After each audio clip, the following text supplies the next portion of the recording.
We should be starting in a minute. Okay.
Just a minute and we started.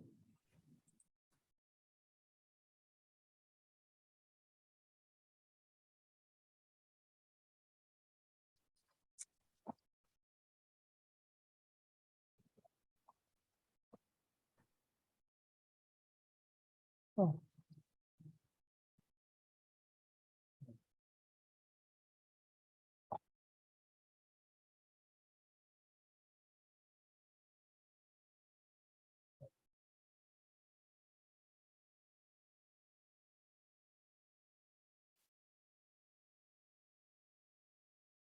Okay.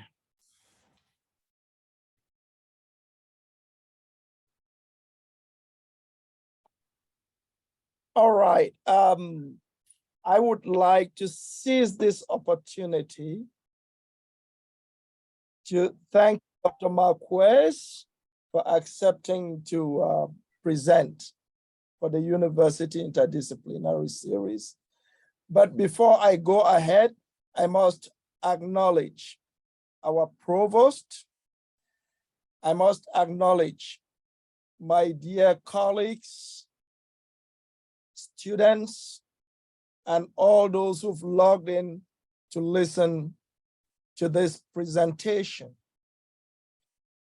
I would also this minute to acknowledge our sponsors, which include the Andrew Mellon Foundation, the Faculty Senate, the National Park Service, the College of Arts and Sciences, and the College of Agriculture, Environment, Nutrition Sciences, as well as the Department of Modern Languages, Communication, Philosophy. I want to thank them and thank the provost and his office for the continued support, and all those on the call, for without all of you, this endeavor would not be possible. So to introduce our speaker today, we have Ms. Andrea Smith, a senior information technology student here at Tuskegee, who would do us the service to introduce our speaker for the day. So Ms. Smith, you have the floor. Thank you. Thank you, Dr. Indy. And again, hello to everyone. As Dr. Indy has said, I have the honor of introducing our speaker this evening, Dr. Carolina Marquez Serrano. Dr. Marquez Serrano has a PhD in Spanish language and literature from SUNY at Buffalo. Her area of specialization is applied linguistics. She also received a master's degree in Hispanic studies from Auburn University. For the last 21 years, she has been working at Tuskegee University. in the Department of Modern Languages, Communications, and Philosophy, where she has designed and taught all of the courses for the Spanish program, including the blended and online classes. Her doctoral dissertation focuses on the aspectual differences between the preterite and imperfect tenses. She has applied these notions to her work on developing reading competency in the second language. She has also created cultural projects that involved creative writing, drama, and technology. She and her students have presented many plays and bilingual readings in Spanish and English for the university and the community. In each show, more than 80 students participated on an average. The objective of these cultural projects is for students to learn about the culture, and the language. Dr. Marquez Serrano served as an academic advisor for freshman students for many years and volunteered in local schools to help children read. She has published a novel, La Noche del Jaguar, and 5 anthologies from her second novel, El Libro de las Transmisiones. She uses her writings to create didactic materials for her blended classes. All her courses are created from a bioethic perspective to encourage students to become aware of their role in preserving the environment. She has also enjoyed teaching and learning foreign languages. She is a native speaker of Spanish and is fluent in German. She has certified proficiency in German, Italian, and Portuguese, and has done extensive translation in English and Spanish. She has worked in a grant with the Department of Education, developing 2 new business courses for the Department of Business and Information Science. Dr. Marquez Serrano is working on developing new online courses that can help students finish their prerequisites in time, and presently, she is a fellow in the Global Humanities Minor Grant. In her teaching, she has incorporated the use of drama and technology to create literary work in English and Spanish. So today, Dr. Marquez Serrano will be talking about Novo Hispanic identity, a través de los ciclos. Please join me in a very warm Tuskegee way welcome our speaker for today, Dr. Carolina Marquez Serrano. You. You know. Thank you so much. Thank you so much. I want to thank Dr. Nedike. He's been like a mentor to me, helping me to present my work. But I want to thank everybody. I want to thank all my colleagues, the provost, the students, for giving me the opportunity to talk about my work, because it's basically what I've been doing for a long time. And now I'd like to share my screen. Let's see if I can do it. I was looking for it. And what I created was like an outline, a document. I was not sure I was going to be able to get my PowerPoint and stuff, but I wanted to talk about the identity of the Novo Hispanic in the anthology A Través de los Siglos. Oh, I forgot. I must say that I have been working at Tuskegee for 25 years. Not 21. I didn't see that, but it's true. This is my, it's going to be my 26th year, right? But anyway, I'm going to go back into my topic. And I wanted to say that one of the things that I want to stress out in talking about the identity of the Novo Hispanic would be that our history did not start with the arrival of Columbus, right? We call him Columbus. So we started much earlier when the, Asian people came, 8,000 before Christ, came from the Strait of Bering and landed in Mexico. I wrote in my first book a lot about the Olmecs, right, as the predecessors of the Aztecs and the Maya, and how they created a mother culture with, advances, scientific advances. They had the zero, they had astronomic discoveries, and they were the first important culture in Mesoamerica, and that happens in the 1500 years before Christ. So I wanted to talk about that because it was not a new continent, but everybody has used the timeline of the Spanish colonization as with the Columbus arrival, right? And in the 1400s, and then with Cortez in the 1500s. Cortés was the most famous conqueror that arrived to Mexico. And I'm talking about Mexico because Mexico became the new Spain after it was conquered by the Spaniards, right? It became the new Spain, and they were able to, what they did, look at it in the picture we have, that it was a lake. And the indigenous people had a system with canoes, and they were planting their vegetables and things in the lake. When the Spanish arrived, what they did immediately was to destroy, you know, the lake, and they dried it out. So it became like a very different landscape, right?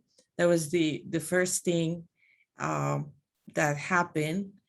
And we had that they had an encounter, right? Cortés arrived, and they well, they had a fight. They had different battles and stuff.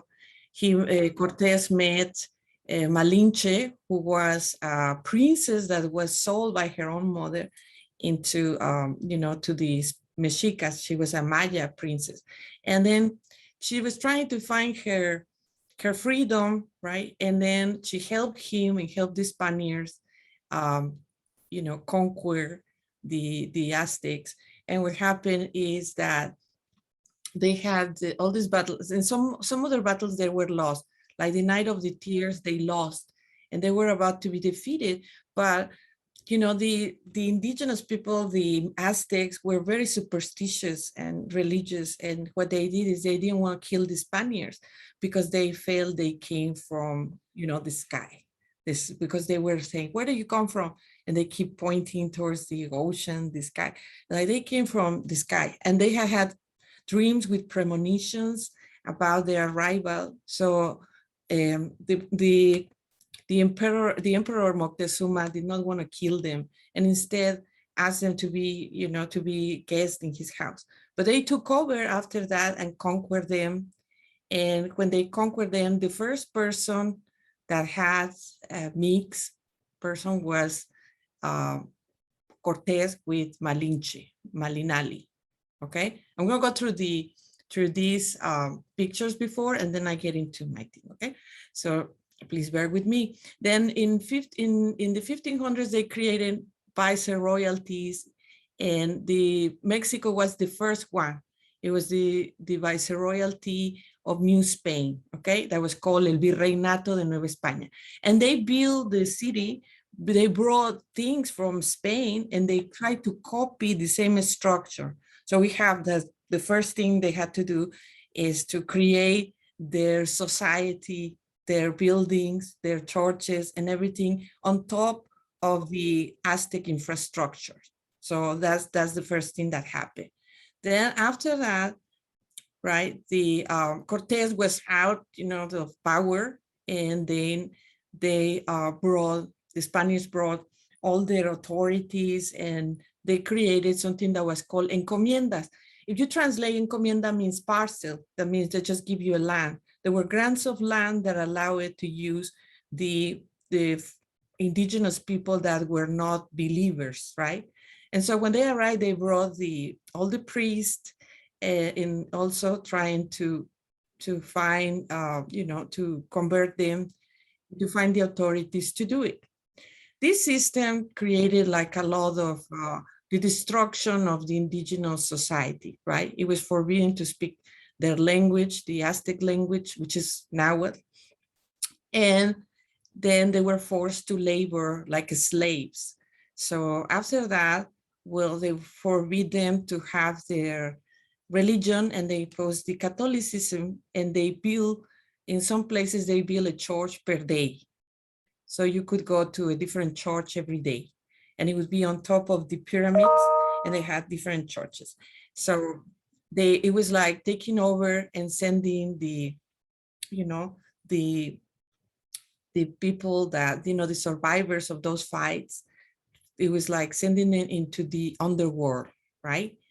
And I'm gonna stop right here, because we have here the first university also in Mexico. So we have that they brought a lot of knowledge also that came from Europe, from France, all these ideas that were revolutionary ideas, they also landed there in what it was the New Spain, right? They were able to bring them back. And now I'm going to be talking about that, okay?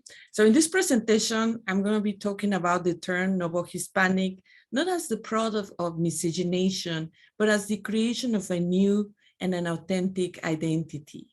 The term miscegenation was formed from the Latin miscere, to mix, plus the genus, race, or kind. And it could therefore be perceived as a being value neutral. However, its connotation is almost always pejorative, right? So in English, the term miscegenation has like a pejorative connotation, right? And this is one of the things that I want to talk about and see that it was not like a negative thing, but it was something positive, because we use the term mestizaje, which means in Latin means mezclado, it means mix. And it has the connotation of enriching, or having two different elements that are going to be together and create something else, right? But we have that Aguirre Beltran had a big discussion about this, and then he denominated this mixture as a cosmic race, which means it was formed by the indigenous, right? The indigenous were already Asian. They were Asians that arrived, and they were not Asians per se, they had already changed. And then they were Africans, and some scholars have claimed that the Africans were before even Columbus arrived. They had arrived before. They found routes of navigation that came directly from the north of Africa. And the Olmec heads also show that they have these African features, right? And so it was not new. But then when the white European, which were really a mixture also of Africans and Arabic that invaded Spain, right? And that lived there for centuries and had, flourished and had lots of advancements in science, in philosophy, and all these things. And they influence also the Spanish language. They all arrive here. So the cosmic race, it meant basically the all the groups together, right? It would be, the mestizo would be all in one, right? But we're going to be talking about their identity, right? And we know that according to Antonio Rubial Garcia, and I'm translating now, the groups of power portray the image they wanted to give about themselves, their society, and their history. And an image that, in order to be preserved, should be unchangeable and excluding sometimes to the same audience they were addressing. So the African were exclude, the Africans that came from, escaping from, they brought the Portuguese brought them. Those Africans, many escaped to the coast, right? But some of them came from Spain, right? They were already people that were Black, but they were somehow, excluded in the sense that they did not have like conscious of, being African or being Black, right? So in the Novo Hispanic society, moving a world of symbols immersed in all the forms of public representation that produce meanings and practices that serve to show the presence of the power and prestige. So in a society in which exists a plurality of images, because there were people from different colors and races, only those that have mechanisms to create symbols and representations would be only ones that could leave a mark into the group conscience, right? So the Novo Hispanic would be the new Spanish person that lived in the new Spain, right? In the new world. Everything was new, right? Everything was creating, but it was created again, right? And in the new Spain, the identities that left their mark were the criolla. Criolla is like Creole, but I don't want to use the word Creole because it might be, it might have like a different meaning in the Caribbean, right? So criollo was the person that was born in Spain and was brought into the Americas, right? Or the person that was the descendant of two parents that were from Spain, right? And it's just very important to make this distinction because the criollos had the Spanish identity, you know, the European identity, but because they were born in this continent, they were already discriminated. They could not occupy like offices. They could not do anything important. They were also, their role was minimized. Many of them became part of the clergy because that's where they found, you know, a little bit of more freedom to operate, right? And somehow they found themselves more related to the indigenous people that had lost all those battles than with their own ancestors. So this is really important.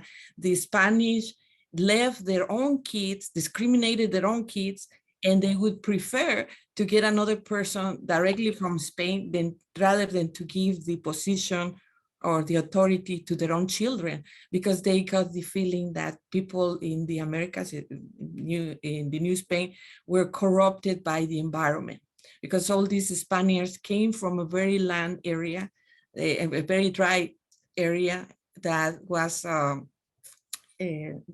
let's say, they were not like, it was not like they did not have the humidity of the Americas. Things did not rust as fast. They did not encounter like this poison ivy, all those things that can kill you. And they felt that that would affect the nature of their descendants. Like, yeah, you're my son and you come from Spain, but still you were born here, or by growing up here, you are already infected with, you know, the other notions, right? So the two identities that left a mark were the Criolla and the indigenous. And the indigenous were the descendants of the people that were workers, you know, mainly workers, agricultural workers, or descendants from the rulers, because the majority of the rulers, the astronomers, the priests, the Aztec priests were killed in the battles, right? So their descendants became, you know, if they were high class, they would mix with the Spanish, and mostly were women, the ones that were mixed with the conquerors, who oftenly had a wife in back in Spain, right? So this indeed, they say the criollos impose their symbols, the selection of the topics, the representation of the human figure, as well as the ethnic variation of their society, such as gestures, work, and leisure activities. So the criollos had their idea from, you know, the ideas from the Spanish, and they say, well, this is what is beautiful, right? You have to look like that, and you have to do that. Now, all the, you know, if you take a look now, all the indigenous dresses, the folkloric dresses, are an imitation of the Spanish fashion. They try to imitate with the hair, with the thing. They had to imitate their patterns, right? Now, but the indigenous made and transmitted since the 16th century divisions of a pre-Hispanic world. And that's what makes our identity, the identity of the mix, something very sui generis, very unique, because what we have is we have a nostalgia for the indigenous things, and it permeates the society. But the indigenous culture is more like a ghost, right?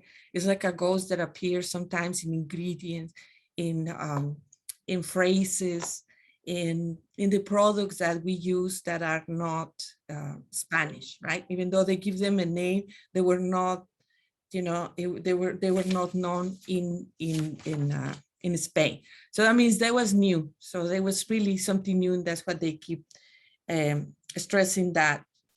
And this pre-Hispanic view is what permeates my work. I'm going to be talking in a moment about it.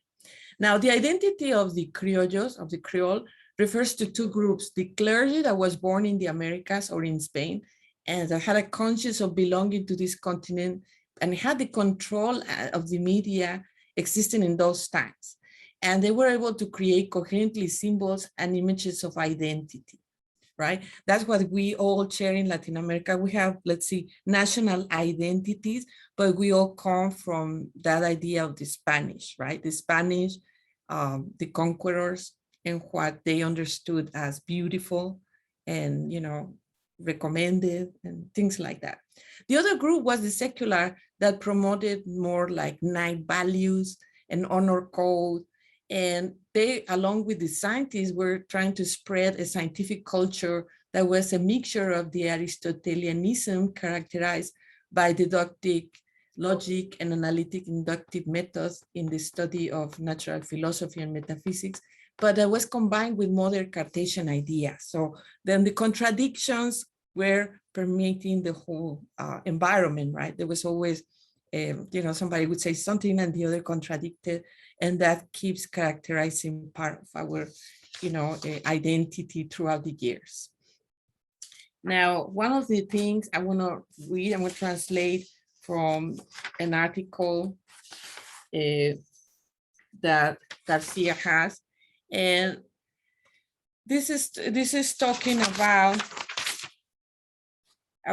how there was a creation in this society that started advancing. There was a creation of a historic memory, and that's what we have specifically in Mexico. We all feel, whatever your race is or however you look, we all feel that that admiration for our indigenous heroes, for the culture, for the, all the things of our land, right? And we feel, it was like the feeling that Spain was more like a stepmother, right? That was not very nice, right? But at the same time, there was this feeling of, you really wanted to belong, you wanted to belong to, like, to be like them, right? And this made also the idea that the criollos share with the African and with the indigenous is that we were all, lazy, coward, vicious, and incapable of doing things. So then you have there that the kids of the conquistadores, right, the descendants from the Spanish, they were living with their parents and everything, but they were, feeling these things of, awkwardness. They felt really angry. They, instead of copying the accent of their parents, they were trying to speak like the other people, to be able to have, to communicate with the indigenous, with the African, and they created their own language, right? Our language is also was also a creation from, derived from the sailing, sailing people, sailors. So we have a lot of terms that are specifically from, sailing, and we have those archaisms, words that the Spaniards consider like, old-fashioned, but I have studied them and I realized that we revive them, we use an old word, but we give it different meanings and we bring it back into something more useful for us, right? Now, in my latest anthology, I'm going to be talking about my anthology. I've been writing for a long time. I'm going to go back into this one, okay? But I want to talk about how I've been writing a novel, a second novel, but my first book was La Noche del Jaguar, and we talk about the Olmec myths into an urban society. And in the second one, I started working with the oral stories in my family, my mother, my father, my mother, Margarita Serrano Gonzalez, and my father, Alfonso Marquez Gomez, both have died, but they were, they were storytellers without even knowing. So in my family, there were many storytellers. And what I did is I dedicated for many years to collect all the stories, only to be able to, kind of break them apart and put them together again. So I would remove, that part that people identify with whatever happened to this person or the other person. So I changed a little bit and added lots of fiction, right? And then I was trying to put together like their stories, tell them like the Spaniards would tell them, and then connect them in a novel, connect those stories in this, trying to put together the story of this Novo Hispanic family, right?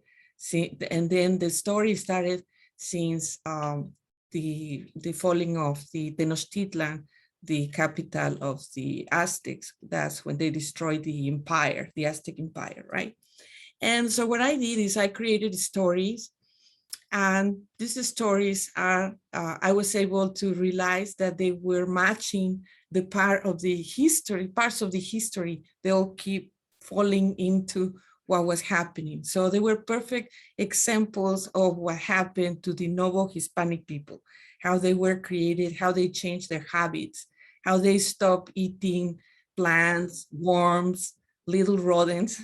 I mean, that's what they were eating, and they were very lean. And when the Spanish arrived and they started eating meat and bacon and cheese and all of it, they started becoming, more obese and having more problems.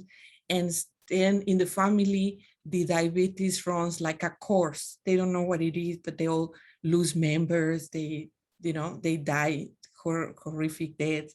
And it has to do with the change of habits. And also keep doubting themselves throughout the whole thing, because they're never going to be what the Spaniards were, and why? Because they were another thing, right?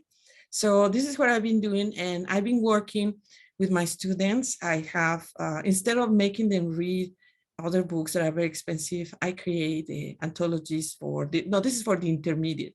For the first classes, the beginners, I use the regular books. But for the advanced students, what I have done is prepare them to have reading tests. So in 201, they see the novel, and then they have to read the same characters. But in 202, they read different anthologies. And I do it so they also don't find translations. So they have to do them themselves, right? We do them in the class. And now I'm going to go back a little bit to talk about what happened in the caste systems from the 1500s to the 1800s, okay? And we have here what happened. There were intermarriages. The Spanish marry different kinds of people, right? And the kids were, they were having different looks. For example, here we have these paintings belong to an artist that was, and they are shown in a convent, and they say anonymous, but they have put sometimes more information, but there were different people, right, painting those. And now I have this one I want to show you. The descendant of a Black person and a Spanish woman, right, is called here mulatto. So you have there, it's going there. Then you have the mixture of the Black with the Indian, and they call him Lobo. That means it was going to be a little bit darker than the than the Indian person, and very hairy. Then we have Espanol and the India. Now, this is the Spanish, and the Indian becomes the mestiza, right? And then you have this is the Spanish, and the mestiza creates the castiza. And that's the part that when I was young and I went to this convent, I was like fascinated, because I saw my whole family there. I was like, oh, this is like my aunt, this is like my uncle. And then everybody looked like somebody in my family. And I was like fascinated. And the most fascinating part is that after all these mixtures, if you were able to mix a European with the mestiza, right, you would get a castiza. And then guess what? The castiza would be again Spanish. So in one of my short stories, we have that the priest, the Aztec priest that was, like a horrible guy, killing them and taking out their heart, right? He is incarnated into a healer that is is in a contest, right, of magic. And then he goes to do the biggest trick ever. And then what he does is he becomes a child. And there is this beautiful child, right, that comes from this horrific priest that, could kill by taking out the heart, and becomes a very beautiful kid that looks just like the Spanish, right?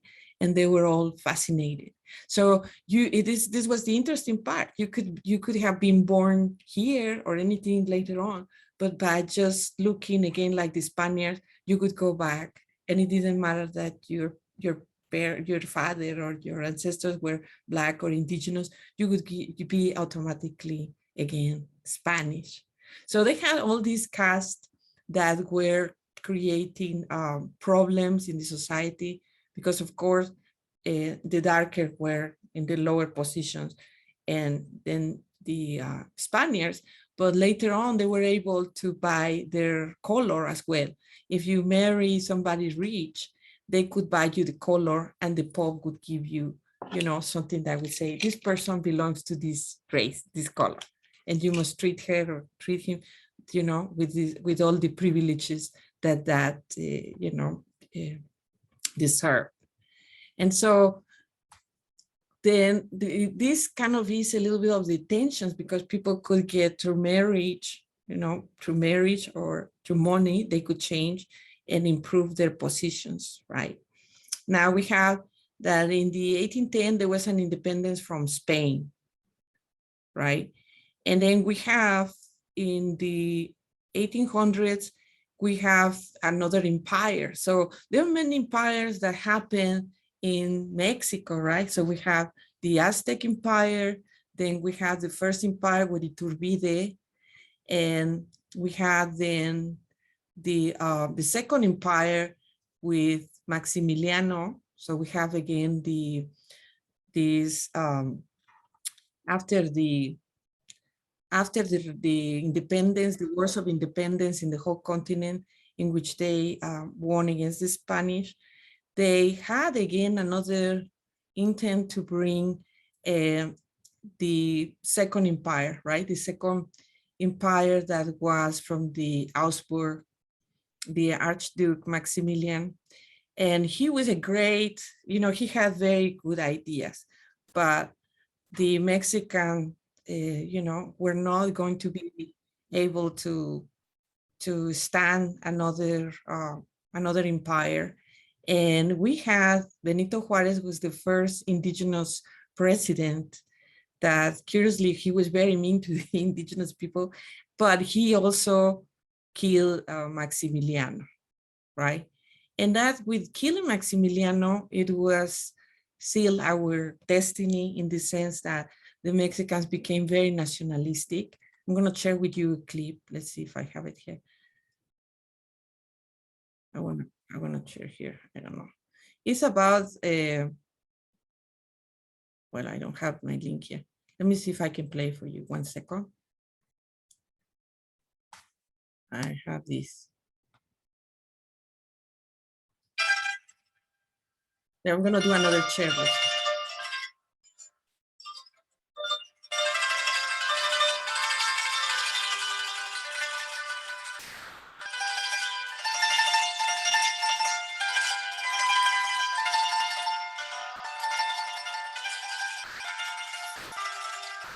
So that was a very sad period, and they created this song. Alegre marinero con voz pausada canta, y el ancla ya levanta con extraño rumor. La nave va en los mares botando cual pelota. Adiós mamá Carlota, adiós mi tierno amor. En la remota playa te mira con tristeza la estúpida nobleza del mocho y el traidor. En lo hondo de su pecho ya sienten su derrota. Adiós mamá Carlota, adiós mi tierno amor. Acábanse en palacio, tertulias, juegos, bailes, agítanse los frailes en fuerza de dolor. La chusma de las cruces gritándose alborota. Adiós mamá Carlota, adiós mi tierno amor.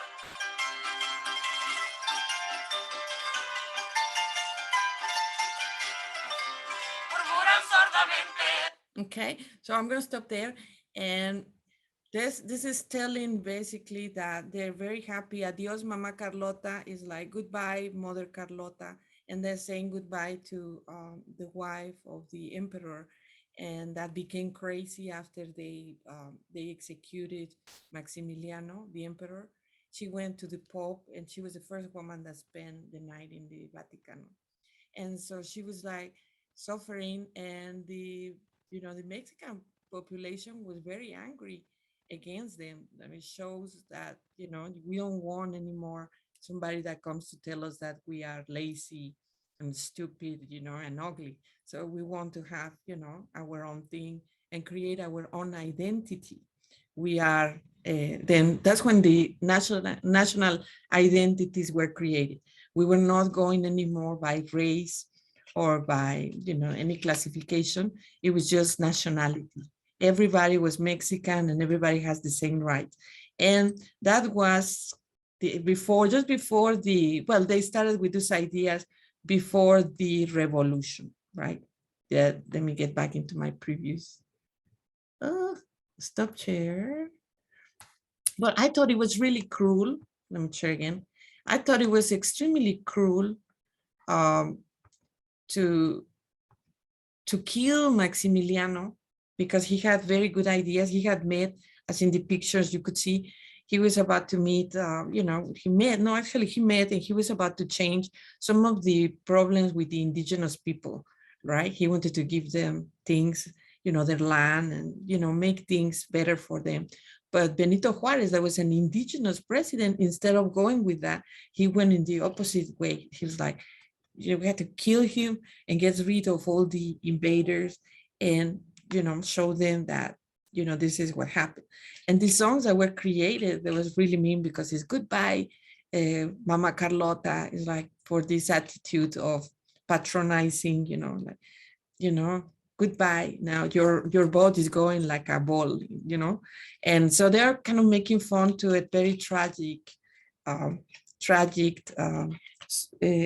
We have a tragic thing in the history of Mexico. And we have the revolution, but with the revolution, all the intellectual control it, and they had the ideas from the French, you know, revolution. And they were the rest of the classes, the indigenous and Black people were, and the mixed people, right? The criollos, the mixed people, right? And the African and the indigenous were all together fighting against the Spanish control, right? And then I want to show you, this is one of my favorite books. It's called La Negra Angustias. I love this book because the indigenous people were like so repressed. They couldn't speak their language in the times of the conquest. They cut their tongues if they talk. So it was like, you know, so oppressed.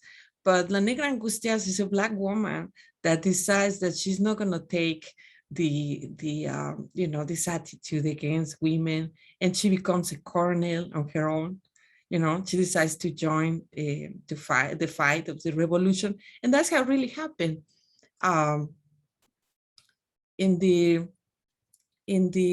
revolution, you know, people would go into the haciendas, and that comes into my writing too, because when I was asking into my family, I found that they had an hacienda, and they were having the same thing. They have workers, indigenous workers, and there were memories from the aunt, you know, from aunt, that she was talking about how the indigenous people were eating the roots of the grass, the roots of the plant, because there was no food. And some of her workers had to defend her with rifles so nobody would take the hacienda. But at the end, the hacienda was lost. All the money was lost. All the land was lost. And there were rich people that lost their money, right? But in the La Negra Angustias goes to those haciendas, takes over, puts on their clothes, and then she decides, you know, that she's going to take care of her destiny. So it was like it was an identity that did not have anything to do with color, right? It was more based on the history of exploitation and discrimination. And the white people, right, the descendants from the criollos, were supporting this, even though many of them were losing their own haciendas. So this is something very, very different from, you know, in the history of what happened. So this was a great. The bad thing of this, La Negra Angustias, at the end, she falls in love. And of course, there was the time of the Romanticism when it was written. It's like she fell for the rich and white guy, and then he abandons her. She just uses. So I didn't like that part, but I love the part where she takes over, and then she tells the indigenous women, like, we are not gonna be only feeding these men and picking them all from the floor. We're just gonna lead ourselves, you know, and we're gonna tell them what to do. And she did. So it was a really good novella. Then I skip a little bit into this. I had to skip a little bit. And then I landed into the program for los braceros. Those were workers, then the 1942, 1964. And that's when the immigration, the Mexican immigration started occurring. At that point, after the Second World War, they needed you know, people to work, and bracero is like arms. They needed hands and arms to work. So they went to invite them. And then my grandfather was among them too. They came to Mexico and asked them, come over here. And they had the idea, all these workers that came, they were people that, you know, they were not doing that bad, but they felt, oh, if I go to the United States, I'm gonna get, you know, more capable to do things. I'm gonna get money. I'm gonna do all of it. But there was also a fiasco. They were let down by both governments, and you know, they were very poor. They went back sour, and that created another kind of the identity of feeling that there was some kind of abuse. You know, like they came to work and they went back poorer and sicker, and they didn't give them food, and they just used them. They make them work and never paid them for, you know, their efforts. So that was kind of sad. And that's also in my writings, because, you know, some family members also came.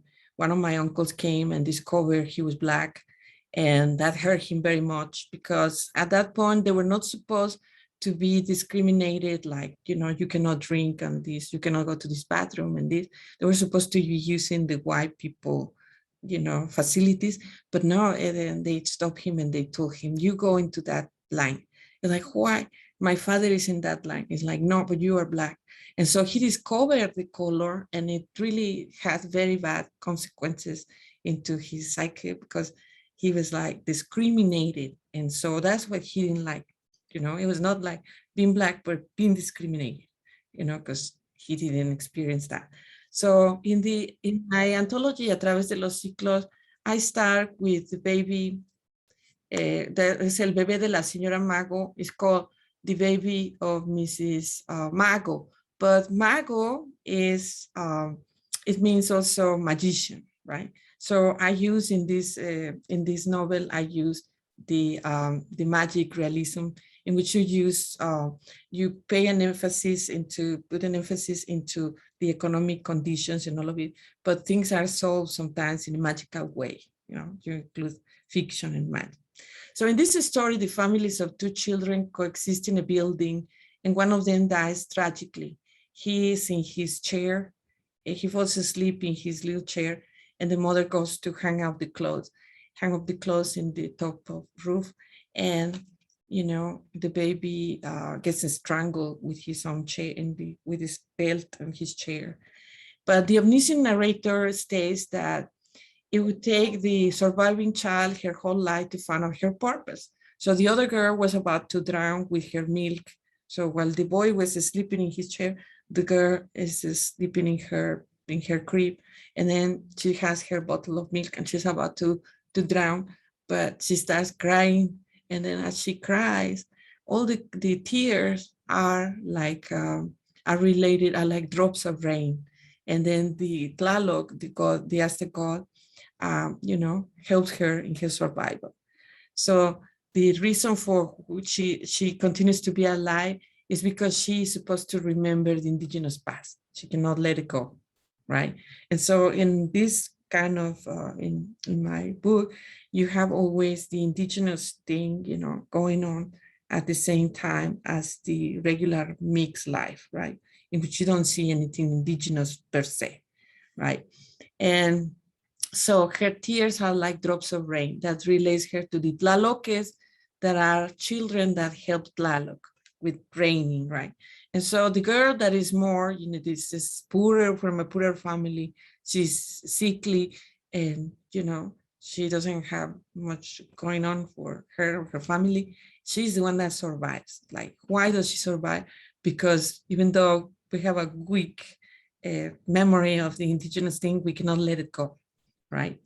Then we have another story that is called El Rito de Pasaje, the rite of passage.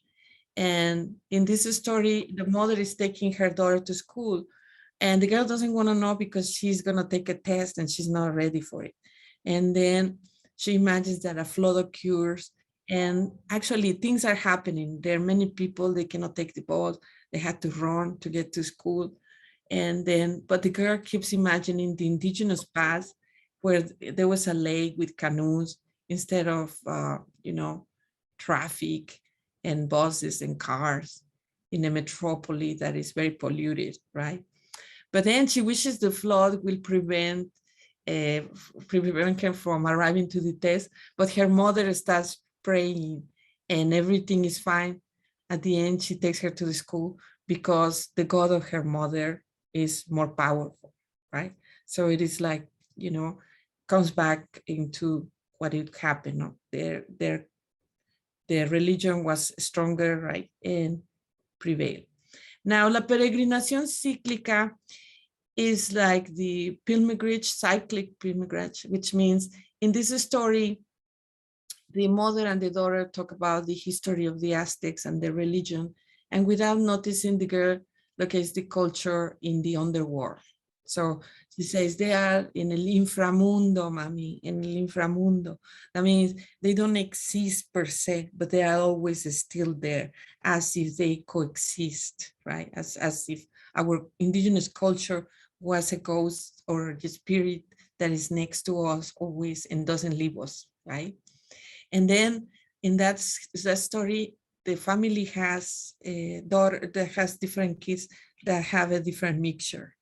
And so they have the African mixture is represented in Carmen, the daughter, one of the daughters, and she appears to have more strength. She's more vocal. She says the things she thinks, and she always ends talking louder than the rest. And then, and this represents also how the African came to save the indigenous people. They brought more slaves because the indigenous people were dying and they were weak, and they collapsed with the smallpox. But the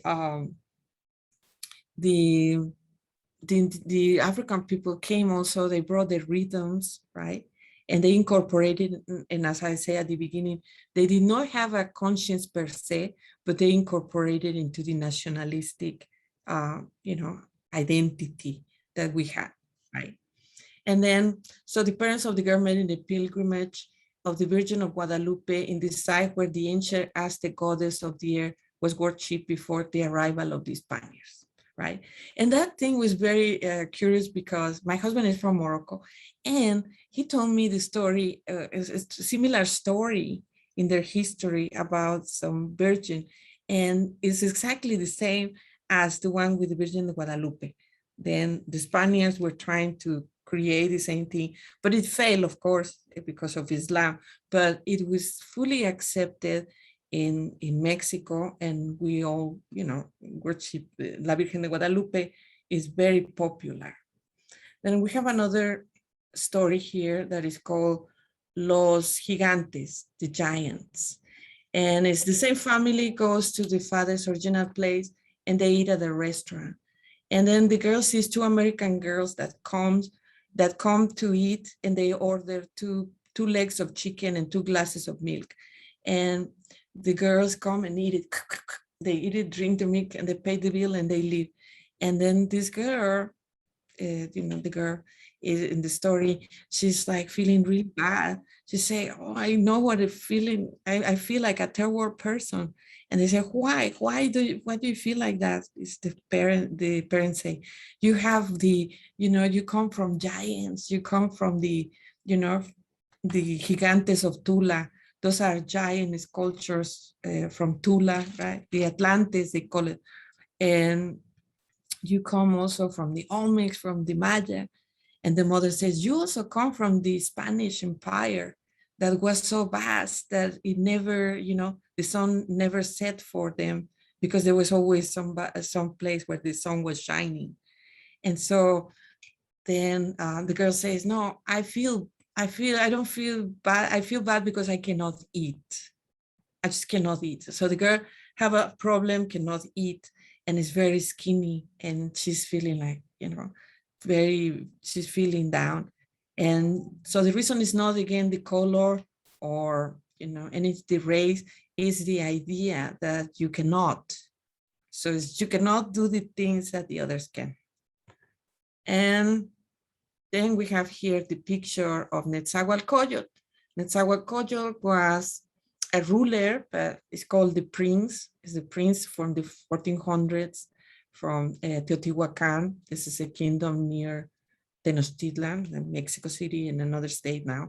And his name was Coyote, like a starving coyote. And that means it's not like food, but he was obsessed, right? So he was like a starving coyote, because he was always missing something. He was always into poetry. And he's the only poet that we preserve now, that really preserve. We have all his poems, and then they all talk about the transience and the purpose of living, humanity, transcendence, right? And we finally arrived to Las Flores de Colores.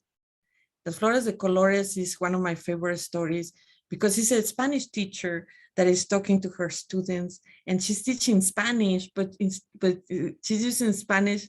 She's teaching Spanish with the epics of the Aztecs, and that's who we are. We were learning, with the language of the conqueror, the story of our defeated ancestors, right? And so the teacher is trying really hard to read the poem of Netzahualcoyotl, but it's very difficult for the kids because it's also, it was difficult for everybody because the rulers, the Aztecs, made a mistake. They wrote the things for the rulers, for the elite. They never educated the masses. So when they got conquered and they would kill, then they left, a big portion of, people that didn't know anything about the history, the literature, all those things, right? They were ignorant of those things because they failed to transmit the knowledge, They used a language that the others could not understand. And because they couldn't understand the language, they were uninterested into their plays, their poems. Now the girl asked the questions.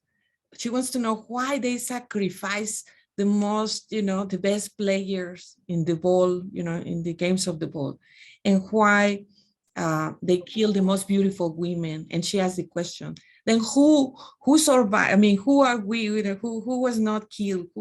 What happened? And then the teacher is like, well, we don't know. And then in that sense, I would like to say that there is a poem from Daniel Molina that says, ¿Quiénes somos? And we are the anger of Yanga, which is one of the Black leaders. We are also the ferocity of the Chicanos, the Chinacos that were, fighting in the revolution. So we're the people that were put down and that were discriminated and, ignored. But at the end, we are survivors because we are also the descendants of the conquerors and the explorers, right? And so in our view, we are interested in both things. We are the explorers, and we want to know what happened to the Aztecs. So the teacher realizes that she has not all the answers, but keeps reinventing the history of the Aztecs the best she can. So we keep reinventing ourselves too, right? With this idealization of an indigenous past, right? And then we're thinking, with the language of the conquerors, and as adopting also by speaking their prejudices without realizing, right? So we have to change our language as well, right? And then the teacher tells them, behave like the people you are. And then the students stop following her orders, right? They stop following her orders, and then the exasperated teachers, right, tells them, we're gonna sing a song, the colores, and the children say, no, we're not gonna sing that song. I don't know if you know that song. De colores. It's a very popular song, but it's talking about that we are flowers of different colors in the field. And the kids say, no, we're gonna sing the song we want. And what is the song? It's like, we are the explorers. Somos los exploradores. And so the kids start saying, we are the explorers. And we're gonna cut the flowers. So instead of being, the other song says, we are the flowers of different colors in the field, you know, and they're like, no, we're the explorers and we're gonna cut the flower. And the teacher gets really mad. But then at the end, they're waiting for the bell to ring to all go for the break. And then, you know, one girl says, teacher, you know, the teacher says, eat your torta.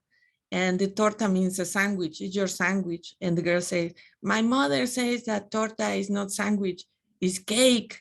And so we realized that we have also a problem of understanding, right? The Spanish used words to label things that we have, like the tortilla, right? If you go to Spain, you ask a tortilla, it's going to be an omelette, not the tortilla that we all know here in the Americas. So in the same way, they were also, they learned about God. Remember, they told them God is in heaven, but in Spanish, heaven is the sky. So they understood, oh, God is in the sky. And yes, because they always try to preserve the life of their God, the sun.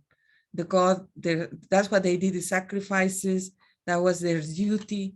They have to do sacrifices, extract the heart and, you know, offer the blood because they needed to keep the cosmos, right? So when they told them God is in the sky, which is heaven, they say, oh yes, right? And in the story, then finally the kids go out, right? And they go and take the sun, right? They go and take the sun, which means sunbathe. So basically they are explorers that want to go and take the sun. And then we know that according to that view, the gods, the sun is still shining. So in that sense, the god of the Aztecs is still there, right? It hasn't been destroyed completely, right? And then we have Esa Noche, and in this story, the feelings of anger of the descendants from the Spanish experience, when they feel like they were run over by the rich and powerful Spaniards, right? And then they are fighting, two sisters are fighting. One of them, they are both descendants from the Spaniards, but one of them became very poor because her husband played her in a game of cards and lost her. And she became very poor. And the other sister married a rich Spaniard, and then she kept the prestige, the class, everything. But then she made her sister like a maid, and the niece was also like a maid, and they go and serve her. And one night they had a fight. The millionaire, you know, the Spaniard, takes the shoes of the child. And then she says, give me those shoes and get out of my house. And then the sister sees that she has put up with everything, but she cannot see her niece without the shoes. The shoes have a hole, you know, they were old shoes, and they start fighting. And this is just like the way it was before the independence. The Indians were walking without shoes, and the Spaniards were selling shoes, but very expensive. Nobody could buy them except the rich. And that's why the Dutch pirates would come at night and sell shoes to everybody, and also shirts, you know, like puffy shirts and stuff, because the Spaniards would not, they would not sell them at a reasonable price. And so everybody was without shirt. That's why they call this camisados, without shirt and without shoes, because they couldn't afford it. And then in this story, the woman keeps saying, you could have done everything to me, but not the shoes, not the shoes. Why did you take the shoes from a little girl? And so they start, she also uses another language that she never uses. So she comes out of herself, a very very Christian, very Catholic, very sophisticated. She's poor, but she still keeps the class. And then, but when she fights with her sister for the shoes, she loses everything and has like a different identity, like cathartic, identity, which shows the feeling of the Creole in Mexico, right? And so finally, Elisa was the Spanish ancestor and the one that was fighting for the shoes.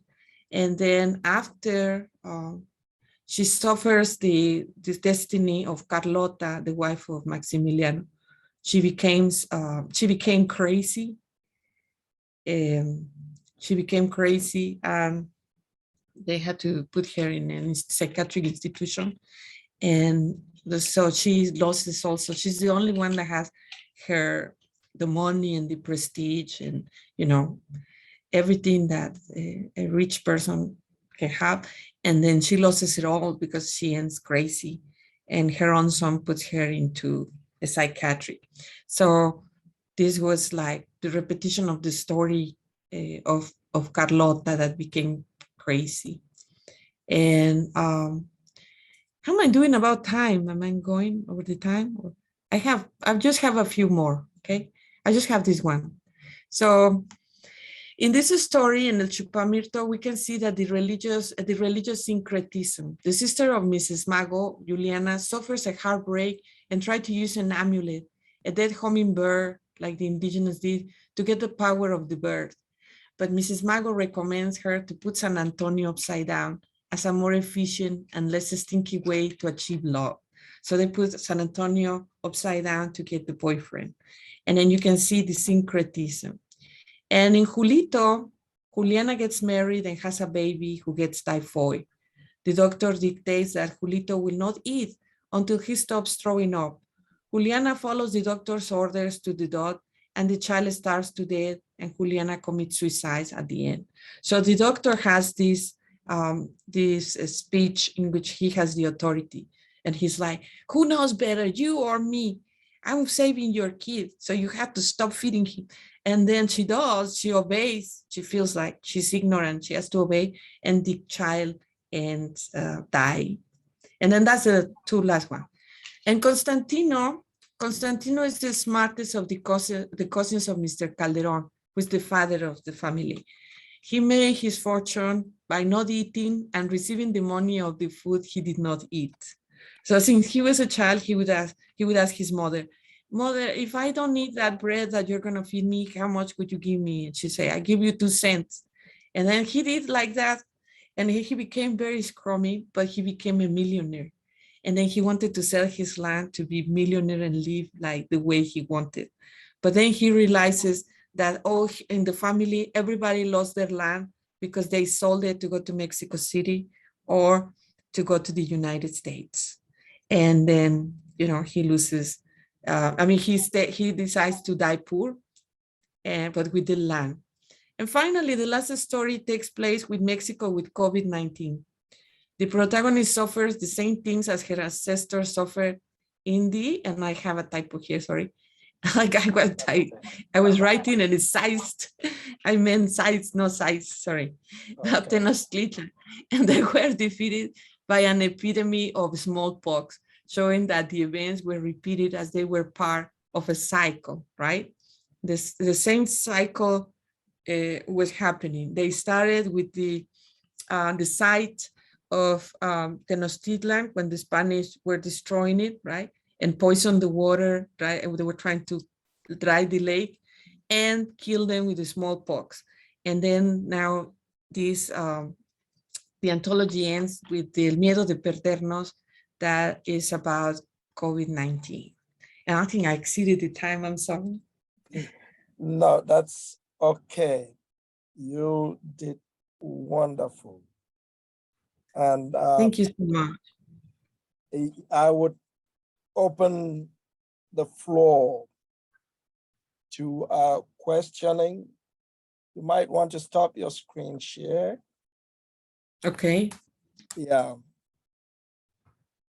So thank you very much once again. The floor is open for questioning. I want, if there are any questions, you could raise hands. Yes, I saw Dr. Bond's hand. Was it a clap or a hand? That's fine. You're welcome to unmute and It was a clap, but I do have a question. Thank you so much. I always enjoy your presentations.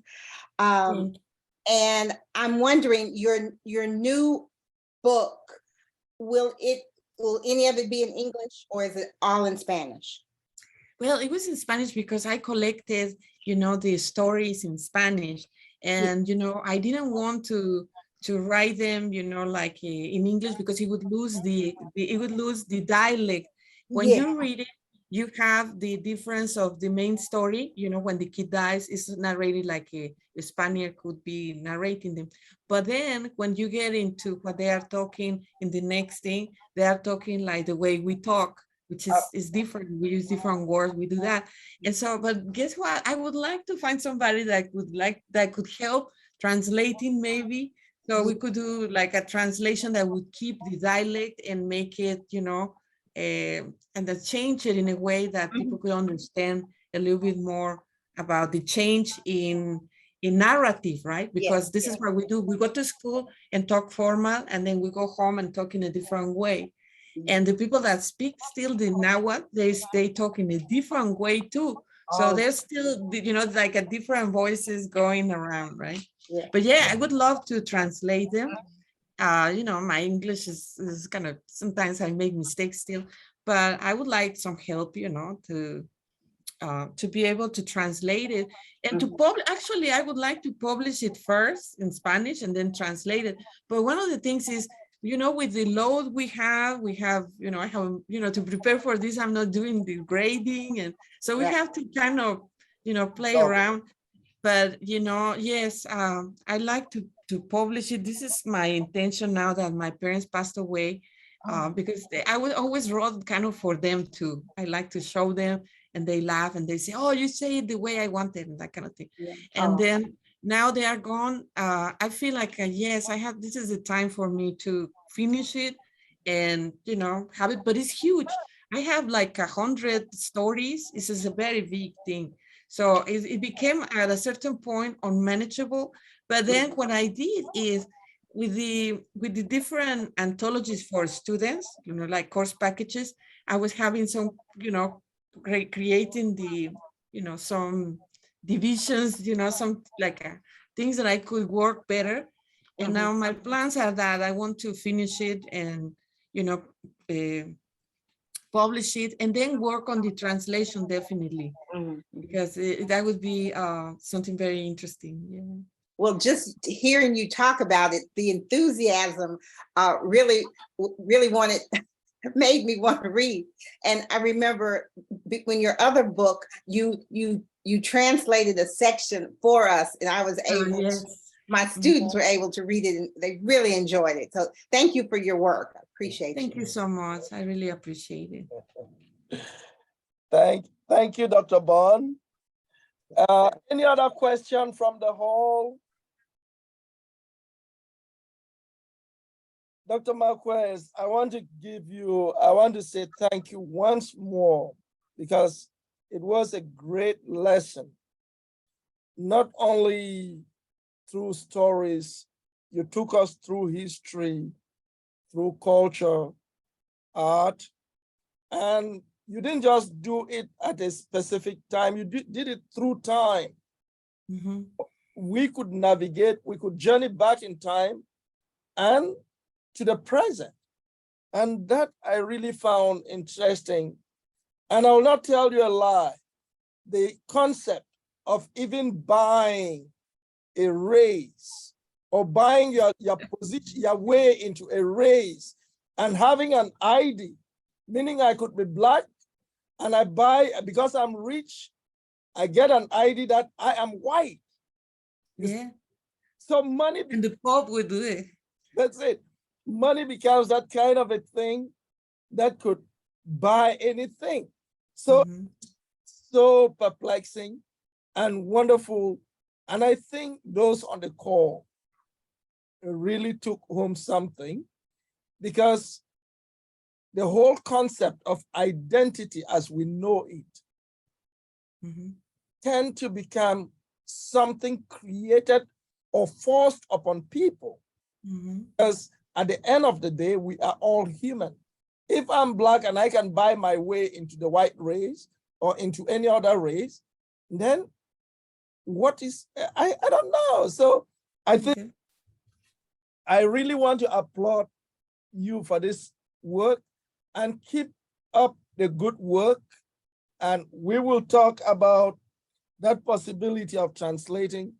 Like Dr. Bond raised that idea, the polyphonous voices that you're talking about, reflection of the world in which we live. Yeah, and there is a question that is coming from Miss Andrea Smith. Dr. Marquez, how can we prevent such trauma and discrimination from reoccurring in our society today? Well, I think we have to prepare our children to give them elements, regardless of their color or how they look.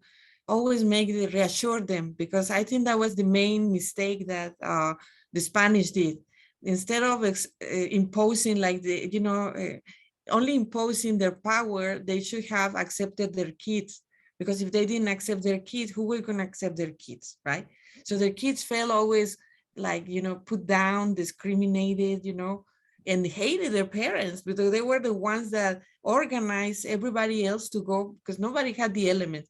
The Black, the indigenous have the elements to fight them, but their own kids had the elements. They knew what they did, they knew how to fight them, and they went after them. They didn't want to talk like them. And that's why we didn't keep some features of their speech. We talk more like the indigenous trying to speak Spanish, And then I believe that this has to do with the United States too. Now that they're getting the Mexican, migrations and things, Mexicans are very, they are discriminated really badly, and we are neighbors. And sometimes people see them as they are coming from, space or something. It's like, where do they come from? But they are there, if you look at the map, you see the Gulf of Mexico, you see that right there is the Olmec culture, and then this culture and all of that. And all of them are, they felt like the descendants of the Union of Jaguars and the leaders. And then now they are reduced to working, but the Mexicans don't care, they're not going to be crying, they don't like me. They're like, they have to keep surviving. So we have to make our kids resilient. We have to teach them, educate them, and, be open to get all sorts of people so they can see different people and get different ideas.